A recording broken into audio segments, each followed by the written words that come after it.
அல்லாஹ்வுடைய நல்வழிகளில் செலவு செய்யக்கூடியவர்கள், நன்மையை நாடி செலவு செய்யக்கூடியவர்களுடைய இந்த உதவியை கொண்டு தான் நம்முடைய மதரசா நடந்து கொண்டிருக்கிறது. அல்லாஹ்வுடைய கிருபையினால் தென்காசி மாநகரில் 20 பிள்ளைகளை கொண்ட இந்த மதரசா நடைபெற்று கொண்டிருக்கிறது.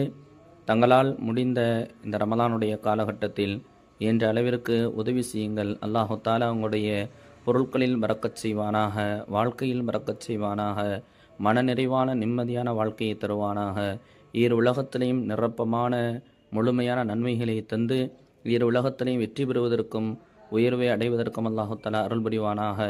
தங்களுக்கும் தங்களுடைய குடும்பத்தார்களுக்கும் தங்களுடைய பிள்ளைகளுக்கும் அல்லாஹு தாலா இதனுடைய நிரப்பமான நன்மையை முழுமையாக வழங்கி மனநிறைவான நிம்மதியான சந்தோஷமான நோய் நொடிகளற்ற நீண்ட வாழ்க்கையை தந்து உலகத்தினை வெற்றி பெற்று உயர்ந்த வாழ்க்கை வாழக்கூடிய பாக்கியத்தை அல்லாஹு தாலா